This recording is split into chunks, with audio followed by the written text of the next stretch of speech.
So the faction meetings begin, and I gotta say, I gotta give it to the dogs. I gotta give it to the Epicureans. My Epicurean queens, Dahlia, Seraphina, Victoria, y'all killed it. Corazon, you're always a good energy. Arlo, Kumari, it was a blast having everybody there. Seraphina, you're gonna get yours one day. Valentina, you fucking demon. Just gonna show them here. They had teeth for a neck. It was the coolest thing ever. It was their first LARP. They fucking killed it. The Epicureans were awesome. Arlo brought chocolates. He brought snacks last time. He's just such a good dude. He's been LARPing for years. He's really good at like figuring out the quest. Like, he's awesome. He brought the original copy of Changing the Dreaming, and I got to like go through that and just getting to hang with my Epicureans, with the fucking lads. It was great. However, I do have to comment on the Epicurean quest. And again, just real quick, I'm going to skip ahead into the final night of the LARP to tell the story, just because there's really not a lot to tell. So the Epicurean quest this time around was a winery quest, and I've had the complaint raised by another Epicurean player that so many of their quests have been wine related. And again, as I had mentioned in my last video, I had received news. I had like watched Bully's video, and apparently the Epicurean quest in California last year was not great. They went around like selling perfume or something, and a lot of people ended up abandoning it. And in Atlanta was a fucking trip, dude. Atlanta was awesome. We had to find these idols. Each of the idols like gave you a specific debuff. Like the lion idol that I had, I couldn't use presence, which, you know, like as a Ventru, certain builds that could have been completely debilitating. We find these idols by making trades, by making deals with like other people. We bring them together and conduct this ritual and have it so well described for us. And again, I bring Toledo into that when he was doing something else, and that ended up being like a really cool moment for us. And we have this moment where we get blessed by the river spirit and have these morsels bestowed to us that give us this fey blood, this crazy high where we also feel human, which elevated the roleplay for like the rest of the night. That was so much fun. And here, I feel like we took a step forward in Atlanta, kind of like revitalized the Epicureans, but now we took another step back. Here, what we had to do was pick between two different wineries. Winery 1 was like bold, new flavors, like we're changing up the recipe. And Winery 2 was like, no, tradition. What's worked in the past, if it's not broke, don't fix it. And we basically had to choose which of these wineries that we would endorse. And I will give it to Victoria, and I will give it to Valentina. Their roleplay in this, their excitement, made it more fun for everybody, and I really appreciated their presence there, because aside from that, like, it was not a lot for me. I tried to involve like Toledo from it, but he didn't find it that intriguing either. We go to each of these woods, and I will say that like this is cool. They let us like do shots of wine and like interact with like an NPC there, and like kind of like get a taste for like what direction we might want to go. And ultimately, we decide, fuck both of them. We're taking both the wineries, and that's basically it. Like the first night was literally making a decision, and again, I'm skipping ahead to the next night. The next night was literally just a game of like allocating resources. Like you had to have like this many dots of allies, you had to have like this many dots of resources, this many dots of fame, and like with all of us there, and like some of us being like pretty high level, like powerful characters and with lots of resources, we were able to like deal with that easily. It's just that there wasn't a gimmick, there wasn't, well, I guess the wine can be counted as a gimmick, but there wasn't a strong gimmick, there wasn't a puzzle, there wasn't a fight, there wasn't a riddle. It's just, it wasn't very engaging. And again, we allocate the resources, we redo the winery, and Seraphina and Valentina come up with all these like really fun names. And again, it's like their energy. The Epicureans made the quest for me again. Someone made the comparison that like our quest could be looking for a banana in a shoe and we could still have fun, and that was still the case. Not quite that bad, obviously, but getting to interact with Dahlia, who just as a first-time player fucking killed it. She was great. Same with Valentina, same with like the OG Epicureans, Kumari, just getting to hang out with them, Corazon, Bully, Inez, it was fun. It was genuinely so fun to like be together like that. I just wish the quest was more engaging. I just wish like the Epicureans had a reason to work together and not go off and pursue side plots like many of us ended up doing. We proceed with the second night of the LARP, where Baron Victor Temple, Baron Nelly G, Baron X, dime a dozen, Annabelle, and also Baron, because there's just so many of them, Nines Rodriguez made themselves apparent. Gave a little pep talk to the crowd, hinted about what was going on, and proceeded further into the night. And on the opposing side, which again, the Biltmore was so beautifully built for this, because they're elevated like above us in like the second floor and like this overlook. They look like royalty. And on the opposite side of the Anarch royalty, you have the Camarilla royalty, as you have Renato there.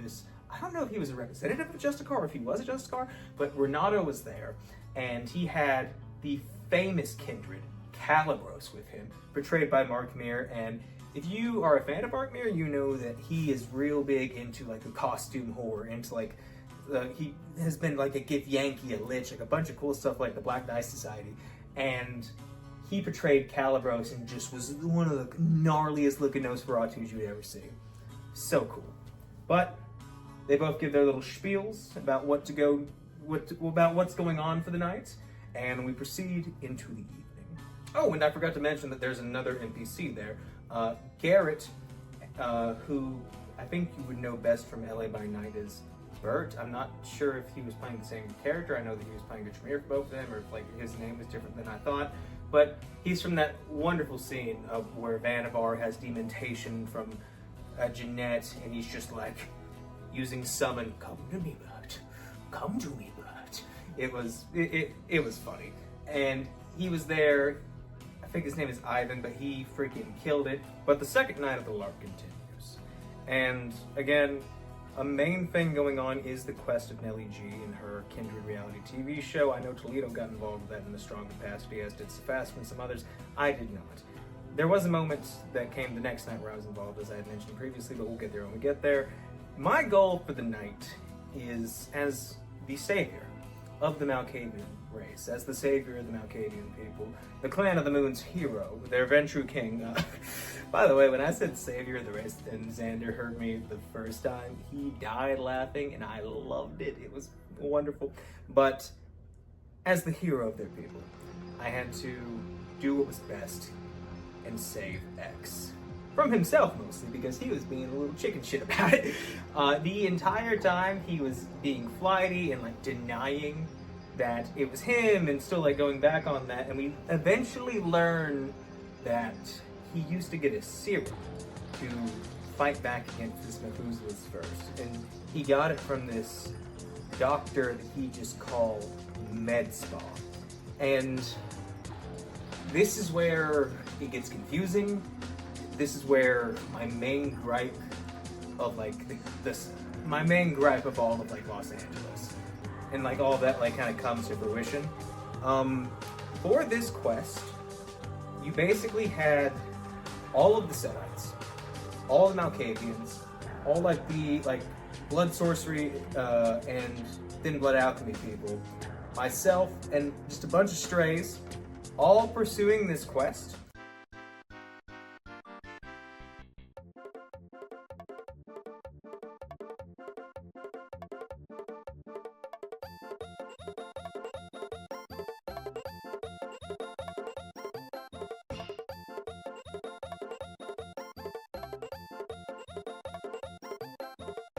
And in the beginning, it wasn't that bad. We were just looking for like this piece of paper. We were looking for like these 3 ripped up pieces of paper. Apparently like X ripped up the recipe formula, and we had to find the recipe formula. Elodie and Elle, who I've kind of like recruited to like join me in like this Malkavian quest, like to go off and save them. Savvy LARPers. They're both able to find their piece of that, and then we also find this other Malkavian who's like really dodgy and won't give us the last piece. We were able to take a photo of it, which sufficed. And so we bring this this picture to Tracy, and Tracy's the storyteller for this part of the event. And we eventually, once we have all the ingredients, we go off to this side thing where whenever you go on like these side raids, whenever you go on like these quests, like you make it clear to like everyone who's there, like you leave the LARP space, like you're not here in the Biltmore, you're off in this warehouse doing this thing. And so we're at this warehouse. Basically, it's the supply chain or a warehouse where MedSpa keeps the ingredients. And there was these different crates that had these different kind of like Egyptian markings on them. Again, this ties back into the Church of Set aspect of the quest, which I think is related to the Cult of Osiris, but that's here nor there.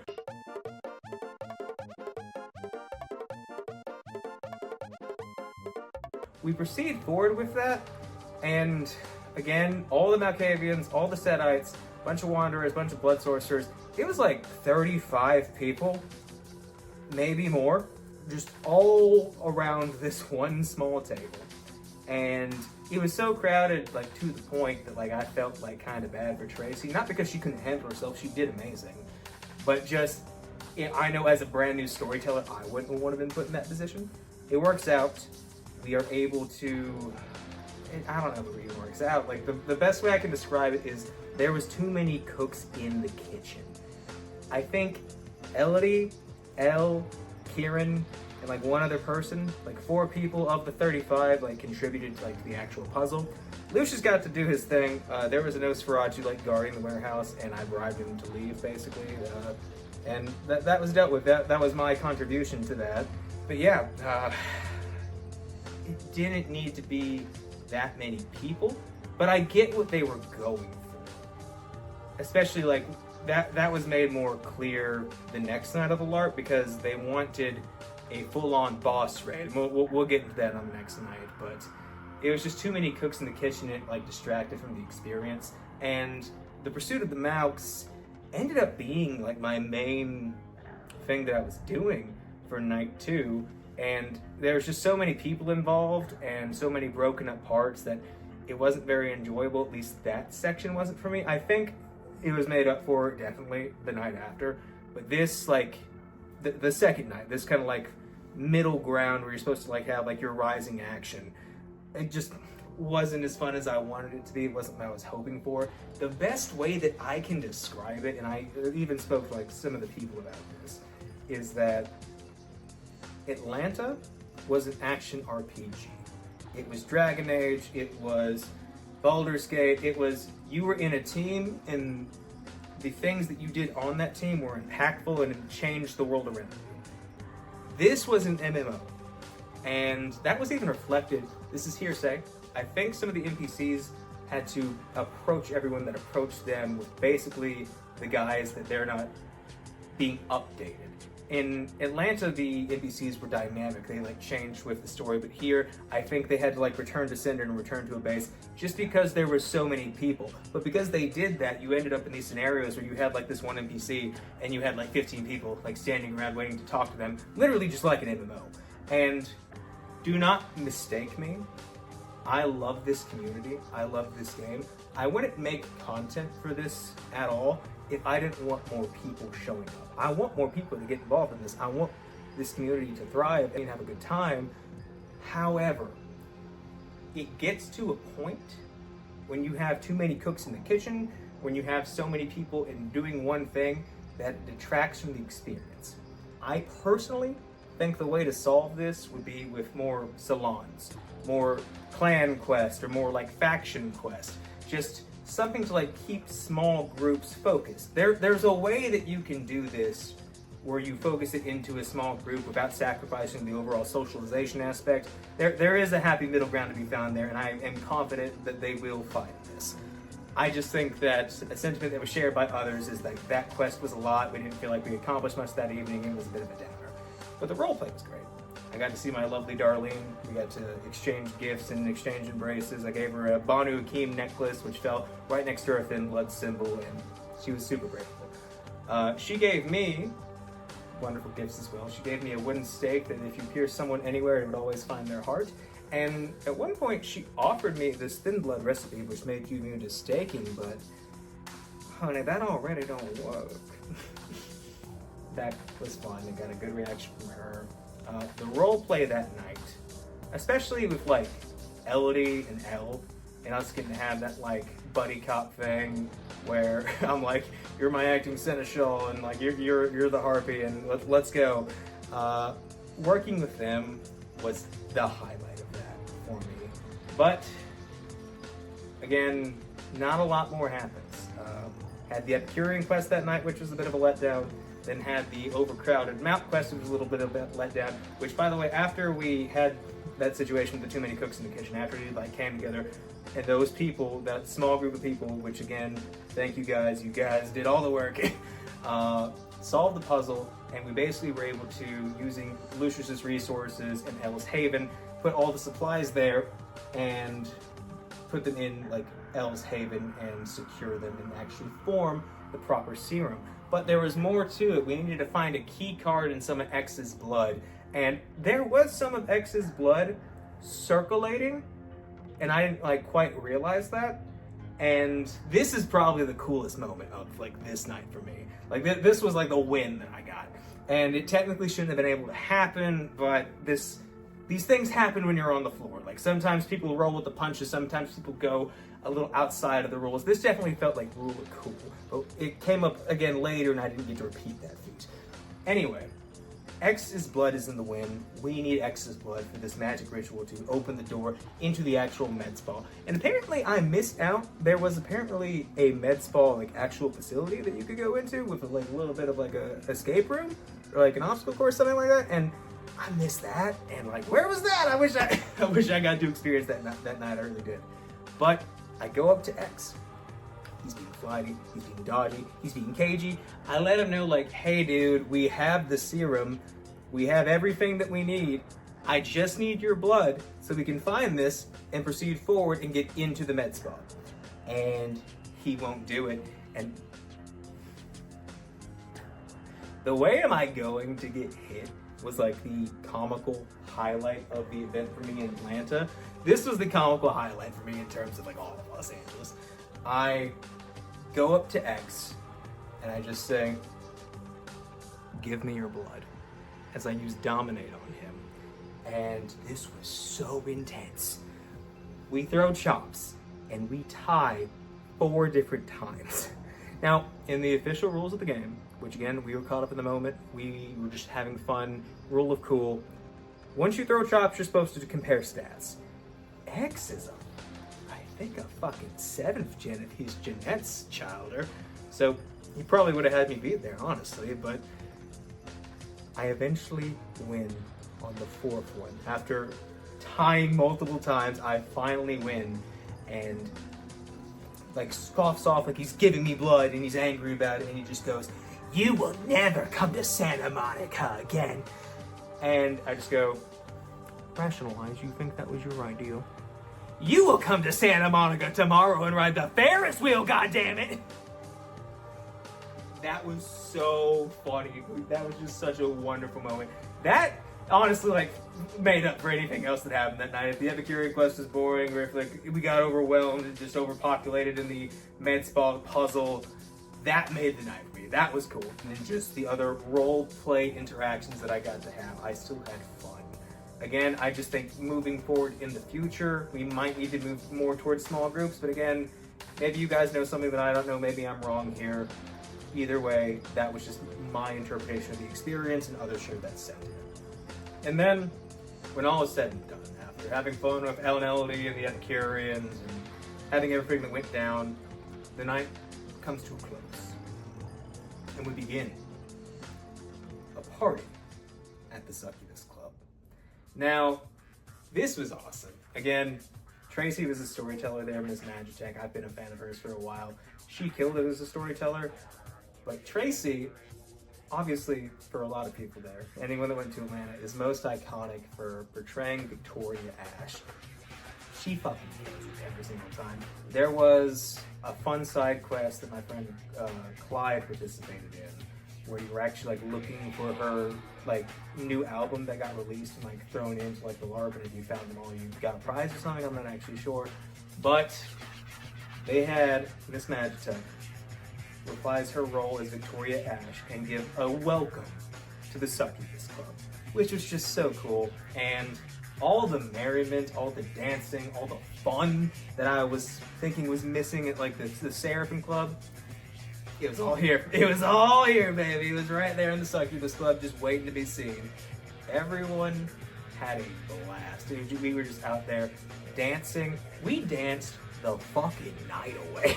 I got some awesome photos, got to hang out with some friends. I think they were still doing tarot cards. People were having drinks, people were dancing, at one point they played the Bloodline song, the one where you dance for 5 minutes straight like you gain a point of humanity. It was so much fun. Blade, Halo, it was a nerd party. And that's like the thing, like a lot of people get intimidated when they go to these events because like, oh, it's a lot of people. And it is a lot of people. And I understand like some people like aren't okay with that or like struggle in their own personal ways with it. But at the same time, like the thing that I like try to tell the new players is if you're a nerd, these are your people. These are the same kind of people that like the same shit that you do. They probably like RPGs, they probably like D&D, they probably love the world of Darkness in a way that you do and are here for a reason. Like they are your amigos, they're your guys. Like you're all just out there, just a bunch of nerds dancing the night away. They had professional dancers working. They had just an amazing DJ, and again, the screen where they like portray Victoria Ash, giving that. They had that having like cool visuals throughout the entire experience. We danced literally the night away. Like we danced and had an encore and kept going for like a little bit after the encore. At one point, I laid on my back and kicked up onto my feet. Still with the second time I tried, but I still ended up doing it.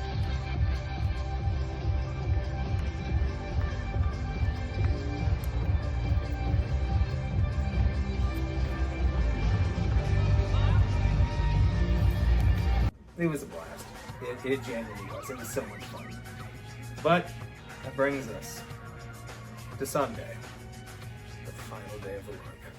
Sunday was a late day. A late day waking up for your boy. Normally I'm not one to sleep in, but at this point the effects of going to bed at 3 a.m. every night was starting to catch up with me. I was getting pretty tired. But get some coffee in me, do some light socialization, do some helping, move some boxes, interact with some people, walk around, and eventually attend some panels. Again, I attended the Magi RPG panel, which is going to help basically instruct people on how on Blood Money and how like through the Magi RPG channel they've conducted themselves through Discord and the editing software and the equipment that they use and like how to like put on actual play, which I think was paramount. Like I'm glad that I went to that one.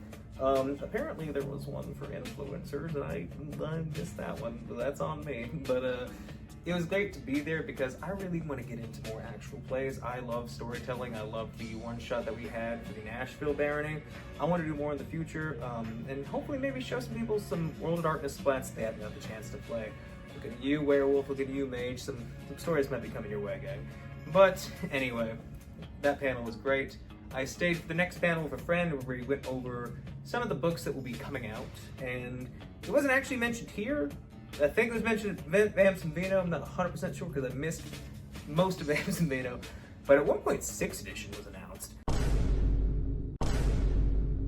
Stop the cap. Stop the cap right now. They soft announced 6th edition, and there were things in the LARP that like, oh, okay, that makes sense. They're making some changes to the story. If I was a storyteller, if I was like a writer for Paradox or White Wolf or whatever, like the LARP is like a good place to test these concepts and see where they land.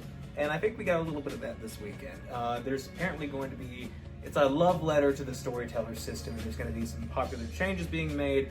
One, again, this is hearsay, but one person that I talked to that was in the know did mention that Obteneration might be removed from Oblivion, and I think a lot of people like that. But have that panel, have the Laws panel where we talk about some of like the future books, including 6th edition and including some of the enemies coming out, and the LARP and the Hunter LARP and just what's to come in the future. And that was lovely. But we proceed forward into the final night of the LARP. We get there, and again, diametrically opposed, Cam on one side, Anarchs on the other, lording over us like royalty, hinting at what's going on this weekend and still yet what's to come. I think a big part of this night was what happened with Nelly and her reality show. Again, I can't speak to how that went. I'm looking forward to Bully or someone's video on like how that actually conspired. But at one point, at the beginning of our faction meeting. And again, the faction meeting proceeded into this. We still had to allocate resources. I already went into depths on the Epicurean stuff. Not going to reiterate here. One member from each faction was chosen to be a delegate at the meeting.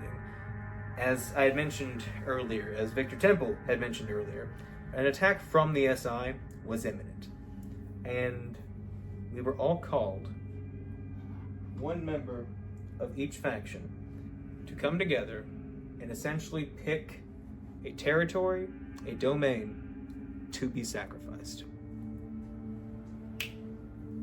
Bowling Green, of which Lucius is the prince of, was on that list. And initially, when he saw that he was relevant enough at all for the Second Inquisition to even like notice him, to the point where I saw like some documents, someone like coded something, I think this is Dr. Eloise, that they might even be sending a plague to Bowling Green, which was a little extreme to kill like the 9 vampires that are there, but whatever, dude. Lucius, again, he is honorable. He talks a lot of shit. He boasts about his powers, the strength of his all-ancilla court. He wants to put his money where his mouth is, even if it's to his own detriment, even if it's suicidal in nature, honestly. So, he offers up Bowling Green. He goes forth with this to Ignatius to tell him his plan, and like he does give him honors, and Camilla gives him honors as well for being the kind of person that would sacrifice his domain, because again, he lives under that philosophy of, come and take it. I'll kill as many humans as I have to, they're typically not a problem for me. But again, as we would learn earlier, this is a fell swoop. Like, Bowling Green would have been eliminated, that story would have been over.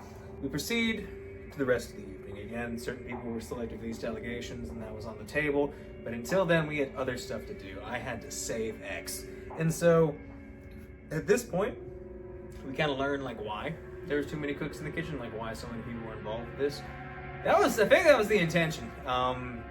It was a lot of people. A lot of people didn't like how many people it was in a small room. Again, it's here nor there. I can see the vision at this point. There's 50 people there almost. It was a large amount. And we all get there, and we have the serum, we have the formula, we have X's blood. Thank God someone found the key card, because we didn't think we had that. We were just like wasting time. But eventually, they take us to a separate room. There's this cool video of us like marching there. It was cool. We get there, we're in character. There's Tracy and another storyteller there who was kind of like guiding this. And we get to this door. This is the worst thing that's ever happened to Lucius. We get to this door. We know that it's the entrance to the med spa. It is heavily warded with blood sorcery, ancient, powerful blood sorcery. We would later learn that med spa was a Setite, I think, of the cult of Osiris, but like, I was under the impression, I know there's no good guys in World of Darkness, but I was under the impression that like they were kind of the good guys in the old game, but I could be wrong. Maybe that's changed in 5th edition, I just haven't read up on that yet, but either way, that was what insinuated that she was, and no one said the words outright, but I would assume that this was an elder, given that she was fighting like 50 ancilla and neonates at the same damn time. Anyway, getting ahead of myself, the door. I get there, and you know, Lucius, he's bold, he's arrogant, he's Fortitude 5. He's been blown up multiple times and walked it off like it was nothing. Doors are nothing. So, being, as Dahlia would say, he who knocks, I approach the door and I try to open it. And as I do, the storyteller informs me that blood spikes come off the wards and stab me, and I'm instantly tortured. I informed him that I had Aegis and Flesh of Marble, and I can reduce any source of damage to 1 superficial damage. And he said, it continues to stab you until you fall into torpor.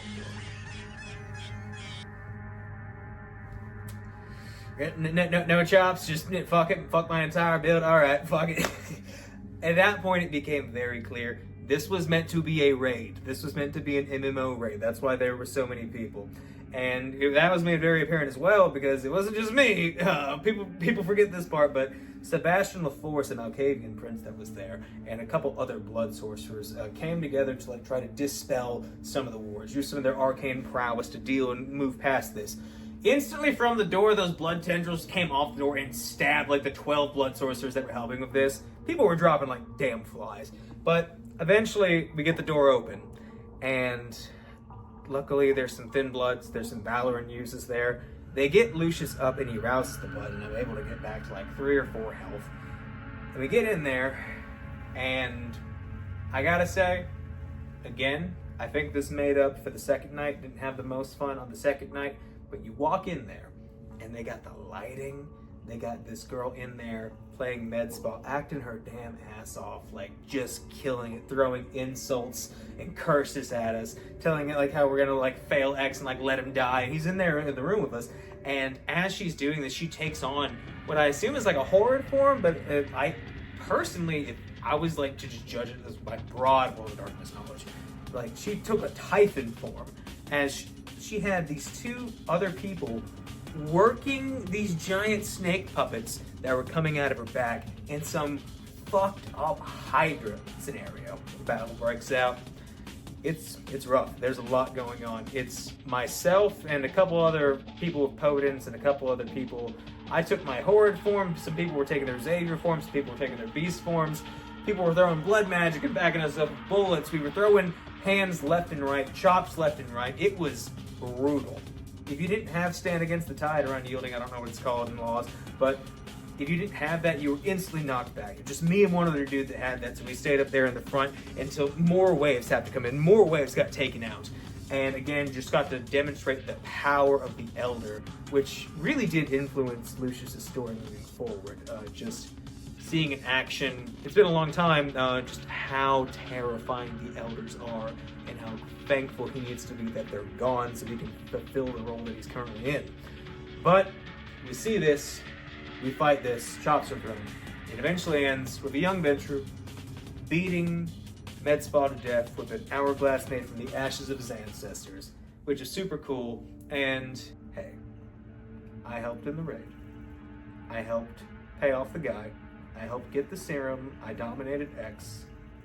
But a different Ventru ended up putting the final blow on Medspa, which still makes us their saviors. Emperors and seers. We gotta rebuild that Rome relationship, guys. I do it for the people. I do it for you. He did it for you. Beautiful things moving forward for Clan Ventru and Clan Malkavian. But Medspa is defeated, and we continue into the night. X thanks me personally with a boon, and just have a good laugh back and forth, and like how fun we had interacting with each other during that. And I go up to Victor and I inform him that X has been saved, that we gave him the serum and that we cured him. He heard killed him, and then he got like a little aggro, but like, you know, understandable if he thought that I killed X. But he commended me. He said that he heard of like everyone's valor as a warrior and like how well they worked in that situation and dealt with this Elder, this disgusting creature, and he implored me that if I was of a violent nature that I had alluded to at the Dinner with Darkness, that I should join the raid on the Second Inquisition. This is where things get a little tense. I'm not sure how long this is going to take, but I know that we have the delegations coming up. But you got to remember, at this point, he had done essentially nothing of note besides like the Dominate on the second night. Here, he gets instantly torpored by a door. Fuck all of his abilities. The coveted door from D&D, the Door of Legends, just TKOs him, like instant death. He gets back up, he participates in the fight, doesn't get to get the final blow, doesn't get to do as much as he would like. And so, he is screaming, crying, pissing, shitting, itching to take lives.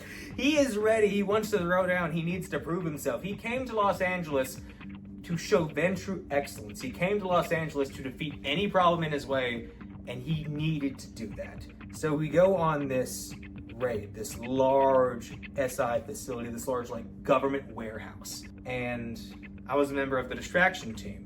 There were other teams that were infiltration. Some of the teams wanted to save some thin bloods that were hostages there, and Lucius was kind of like, why would we do that? They're not people. But he changed his opinions on that throughout the entire weekend, seeing how Kieran helped in the med spa, and one of the other people on the distraction team was the Thin Blood, who could fucking stop or slow time. And Lucius is like, I haven't seen that ability in a while. Holy shit, okay, maybe they're cooking up some fun things in those meth labs of theirs.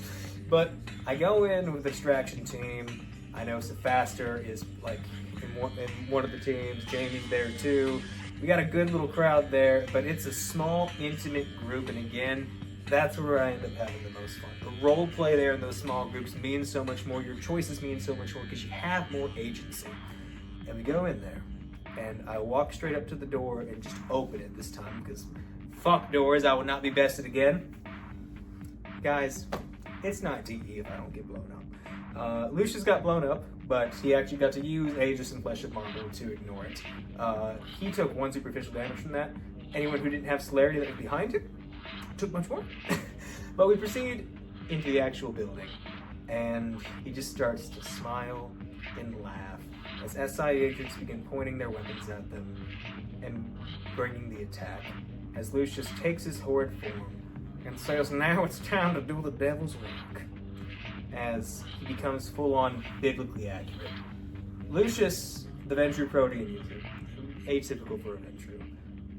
His horde form, in my mind, is biblically accurate Lucius. His skin goes like African white rhino white, like stark white. Golden eyes open up all over his body. He gets a crown of thorns. His lower body becomes that of a serpent for his like Church of Set ties, and he gets the Sasuke like kind of hand wings.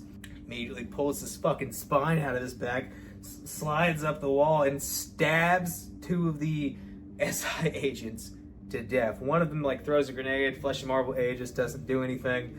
The other people are backing me up. A lot of them are moving forward. They actually need to shut down the system, shut down the alarms, shut down this from getting out to the world or facing any repercussions. So they head down the elevator, and I'm left to fight these 2 SI agents, and I rip them apart, rip and tear, and have a blast doing so. And the elevator shaft, Lucius opens it, and though the elevator is not there, he has the Sasuke hand wings. And so, be not afraid. As they are going down the elevator, and they're able to like look up and just see biblically accurate Lucius descending on them. We get downstairs. I get to see that time ability in action. There's a little bit more fighting. We have a bit of a scuffle. Lucius gets to go ham some more. And we end up in like this control room.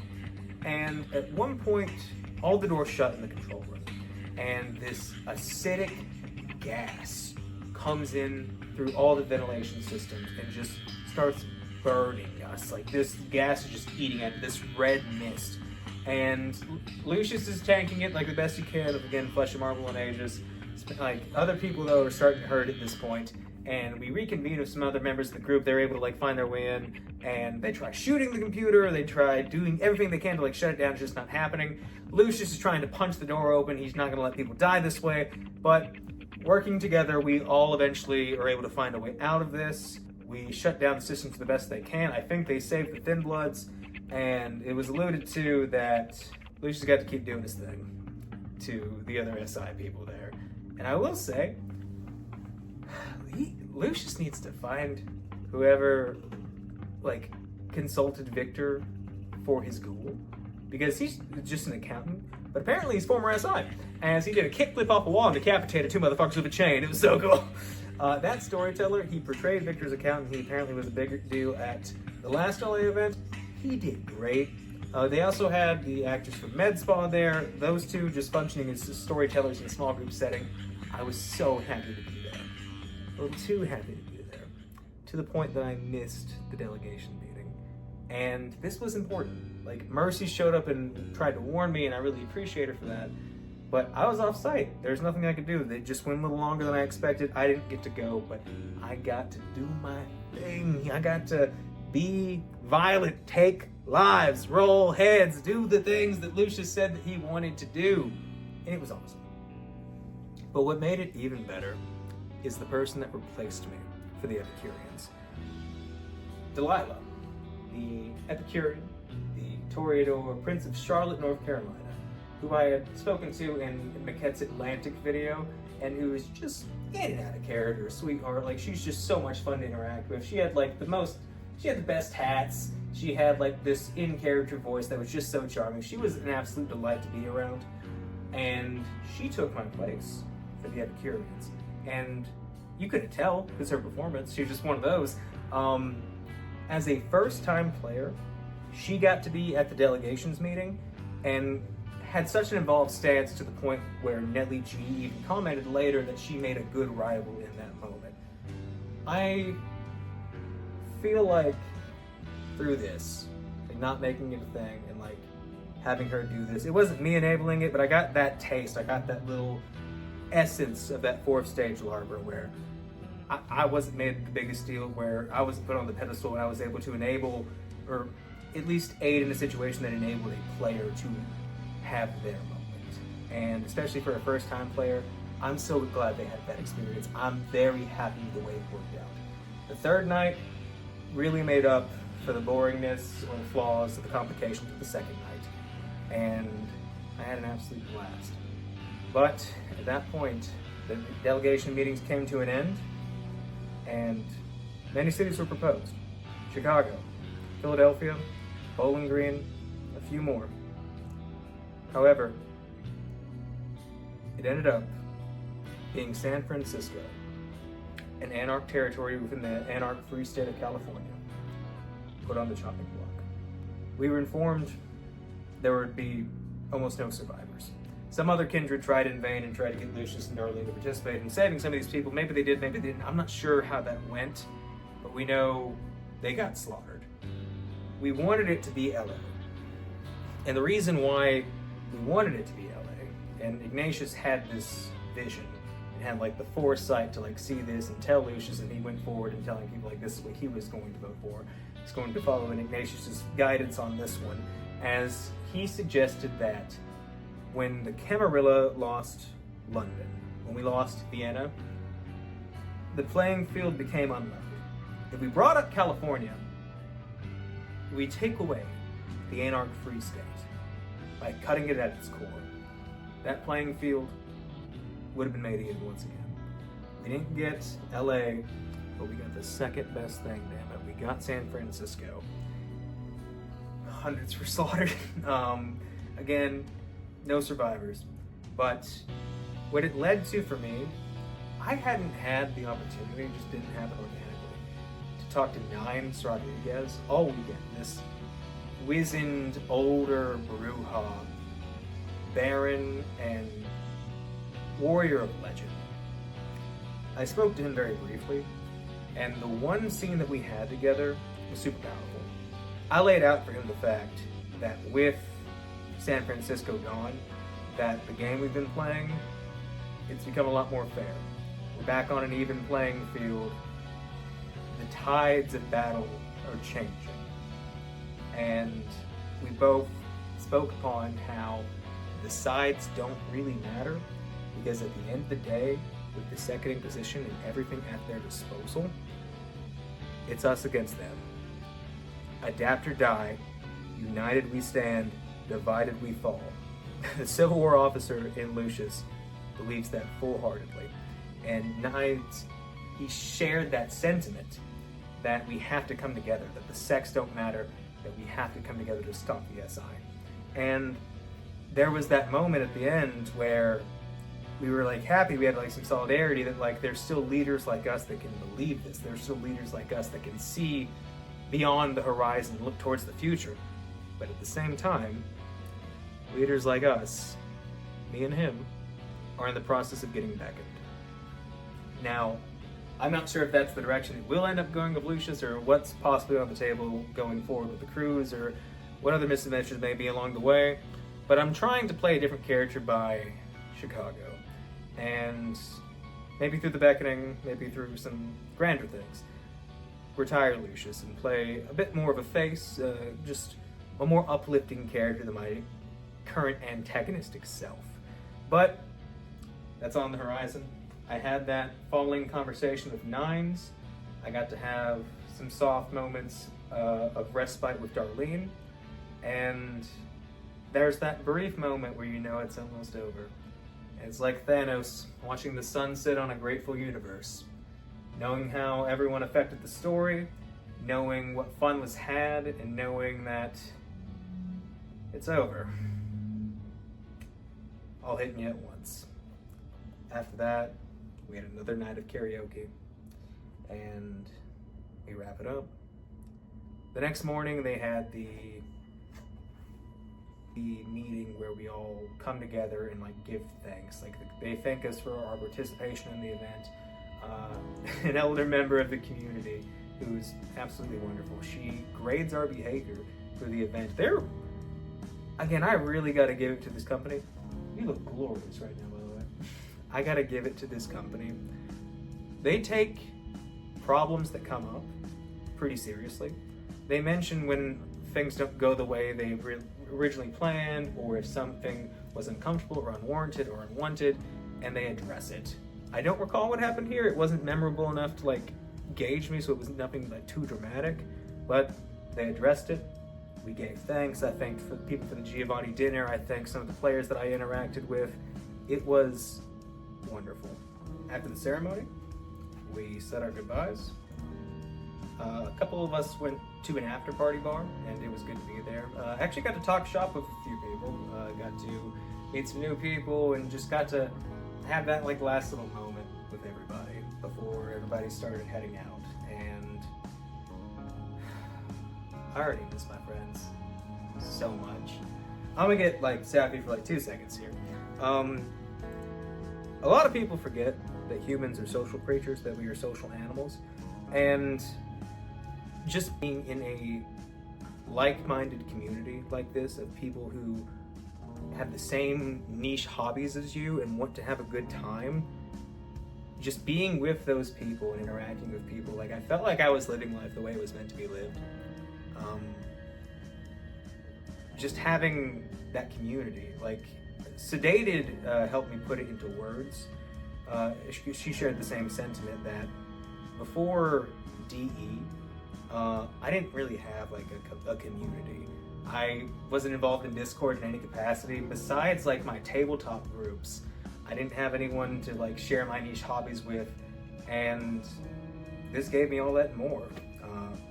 This gave me new friends. It gave me new experiences. It gave me a reason to look forward to something. It gave me something to strive for. It gave me this channel. It gave me something to do.